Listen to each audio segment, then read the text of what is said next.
The moment she stepped into the bank, heads turned, not with respect, but with laughter. Her coat was torn, shoes scuffed, hands shaking as she clutched a crumpled piece of paper. Her face was lined with age, but her eyes held a fire that no hardship could dim. "Can I help you, ma'am?" asked the young teller, barely hiding a smirk. I'd like to deposit this check," the woman said, her voice trembling but firm. The line behind her snickered. Some whispered. Others outright laughed. "Look at her. Homeless old lady thinking she belongs here." She felt her cheeks burn, but she held her head high. She had been ignored, insulted, thrown away by life for decades, but today she refused to shrink. A man at the end of the line muttered, "Why don't they just give her a sandwich and send her away?" His friend laughed, slapping his knee. "Miss, I'm going to need ID," said the teller, now barely containing her amusement. The woman dug into her pocket and pulled out a battered wallet. Inside, a faded ID stared back at the teller. "Name's Evelyn Harris," she said simply. "Evelyn Harris?" A supervisor called from the other side of the desk. Frowning, she rifled through a computer, and a quiet tension spread across the room. The laughter in the line grew louder. "What is she doing? She looks like she hasn't eaten in days." Evelyn didn't answer. She only smiled faintly, her eyes cold and steady. She was used to being invisible. People laughed at her face, her clothes, her life, but they didn't know a single thing about her story. Suddenly, the door swung open with a sharp click. A man in a crisp suit walked in. He was tall, imposing, and calm. Nobody noticed him at first. He didn't belong to the bank staff.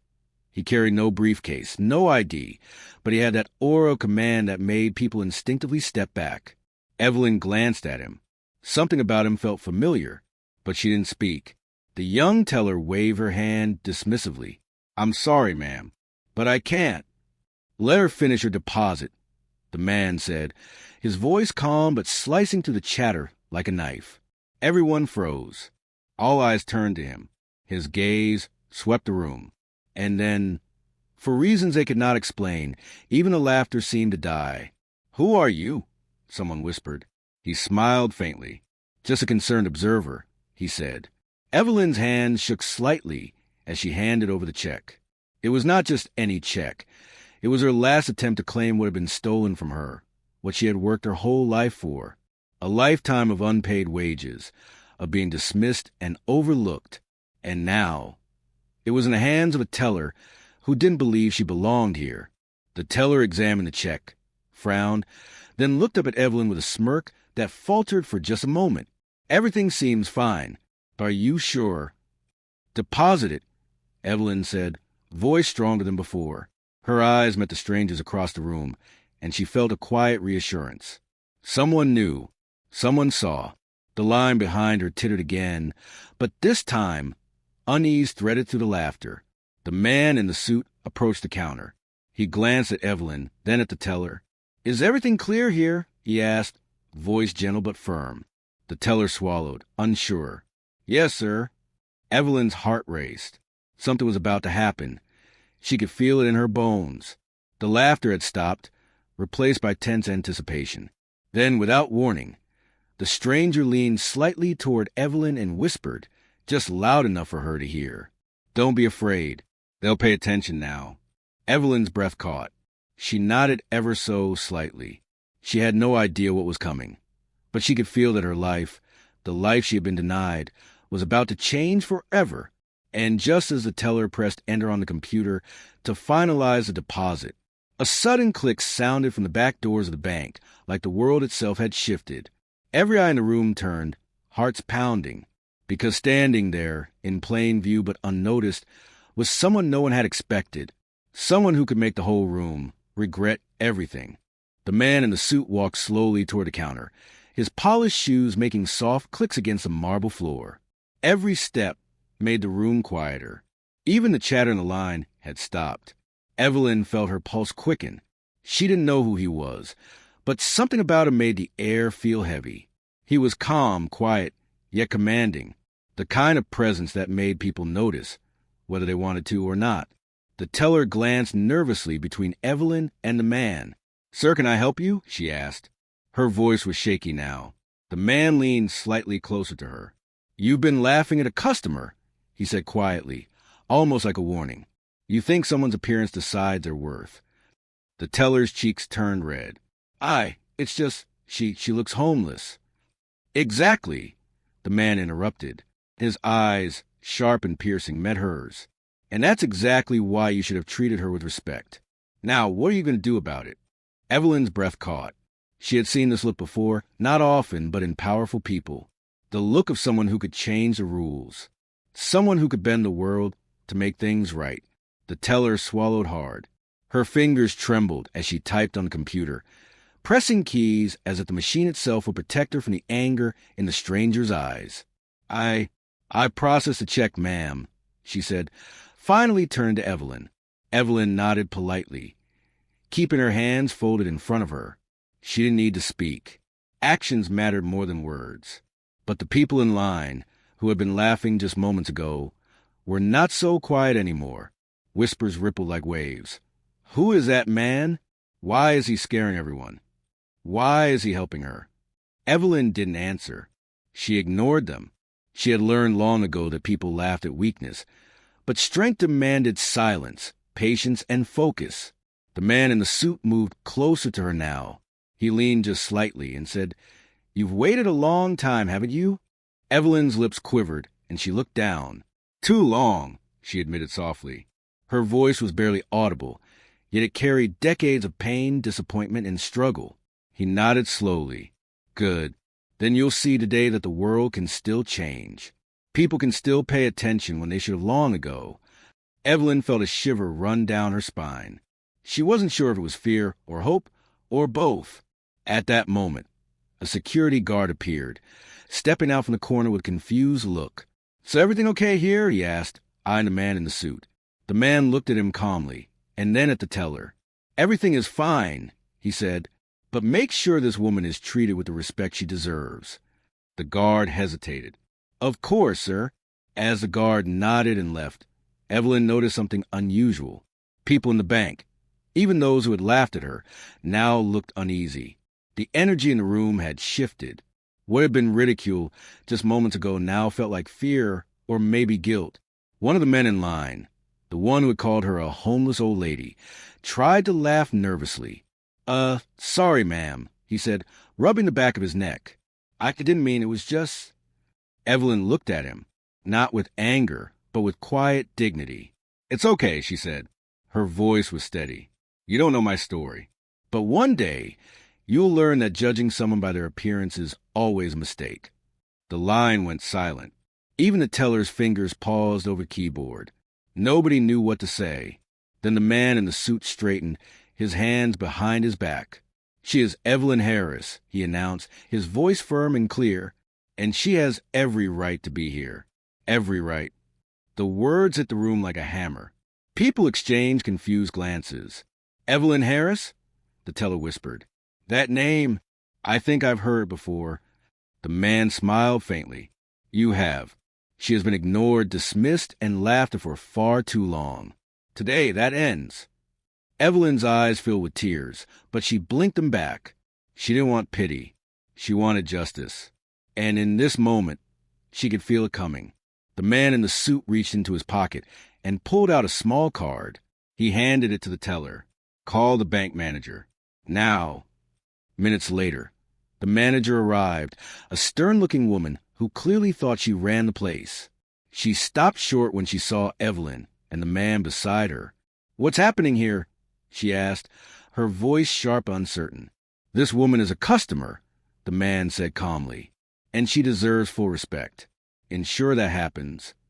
The manager nodded slowly, though her eyes flicked to Evelyn with curiosity. Ms. Harris, is that correct? Yes, Evelyn said, quietly proud. That is correct. The man in the suit finally stepped back, surveying the room. Every eye was on him now. The laughter had completely disappeared. People were beginning to realize that this was no ordinary visitor. And then, as if on cue, he removed his hat. The movement was subtle, but in that instant, Evelyn's breath caught. This man was not just any stranger. His face, partially hidden before, was now clear. Strong features, sharp eyes, and the unmistakable presence of wealth, power, and authority. Evelyn's mind raced. Could it be? No, impossible, but somehow everything felt right. The man smiled at her, a small, knowing smile. "Shall we teach them a lesson they'll never forget?" he asked. Evelyn swallowed hard, her heart pounding. She didn't know the full plan, but she trusted him completely. The room held its collective breath, because what was about to happen would shock every single person in that bank, and perhaps the world beyond it as well. A hush fell over the bank. Every eye was glued to the man in the suit and the elderly woman beside him. The air was thick with tension, confusion, and a sense of something extraordinary about to happen. Then, with deliberate calm, he straightened his posture, placed his hand on Evelyn's shoulder, and spoke in a voice that cut through the silence like glass. "My name is Richard Wainwright. I own this bank." The words were simple, but their impact was seismic. A gasp went through the room. The teller froze, her mouth open. The manager's face drained of color. Customers in line backed away instinctively, as if a lion had entered their midst. Even the man who had laughed at Evelyn's coat, shoes, and trembling hands felt a shiver run down his spine. Richard Wainwright, billionaire, owner of this very bank. The man who controlled wealth beyond comprehension, who owned businesses, properties, and more influence than anyone in the city could imagine. And now, he was standing here, next to the woman they had all mocked. Evelyn's heart pounded. She felt a mix of shock and disbelief. For decades, she had been invisible, dismissed, pushed aside by a world that ignored her. And now, the same people who had laughed at her were trembling in her presence, without even realizing why. Richard continued, his tone calm but commanding. "This woman, Evelyn Harris, has been cheated, ignored, and treated as less than human all her life. Today, that ends." The bank manager stammered. "Mr. Wainwright, I don't understand. She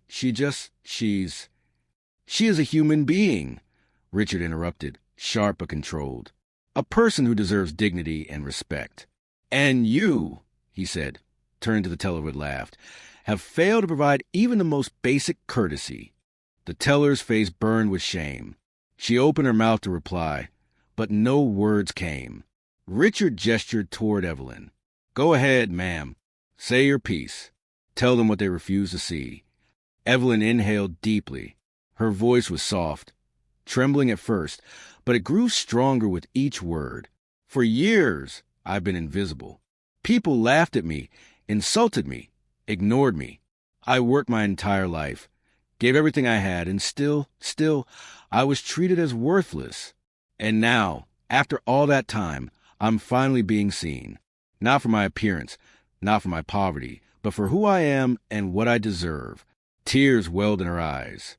She blinked rapidly, refusing to let them fall, but the room seemed to feel her emotion anyway. Even strangers in line were silent, some averting their eyes in shame. Richard smiled faintly, a quiet acknowledgement of her courage.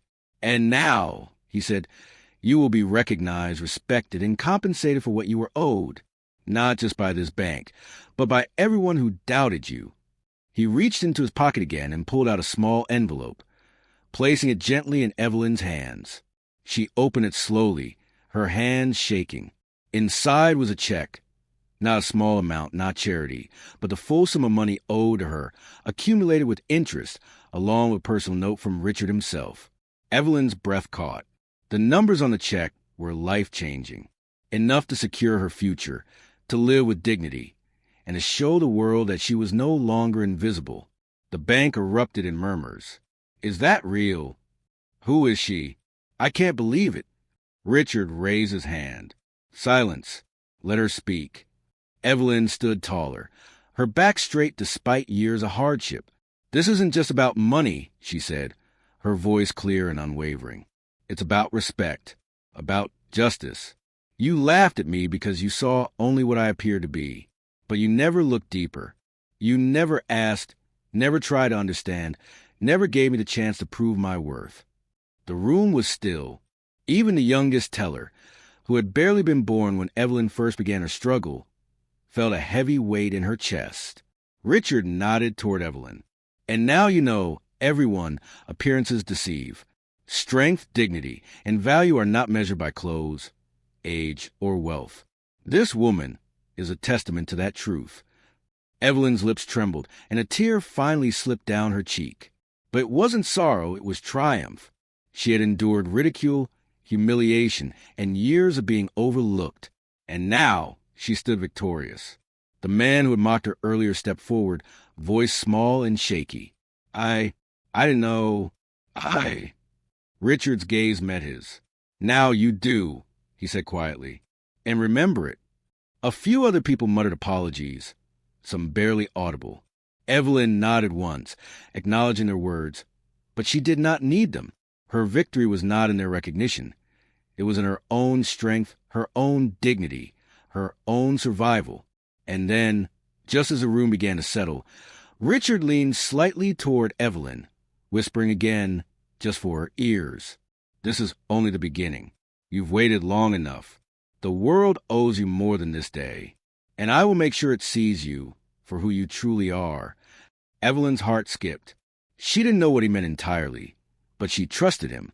Somehow, she always had. The room, now silent and full of awe, watched as Evelyn finally straightened her coat, lifted her chin, and walked toward the door. But this time, she did not shuffle. She did not shrink. She walked as if the world itself had shifted to recognize her worth. As she stepped outside into the sunlight, her shadow long on the pavement, Evelyn realized something profound. She had survived life's worst, endured its cruelty, and now she had arrived. And behind her, Richard Wainwright, billionaire, guardian, and unlikely ally, watched with a faint, approving smile. Because sometimes justice does not roar. It waits patiently, silently, until the moment the world can no longer ignore it. And that moment had arrived.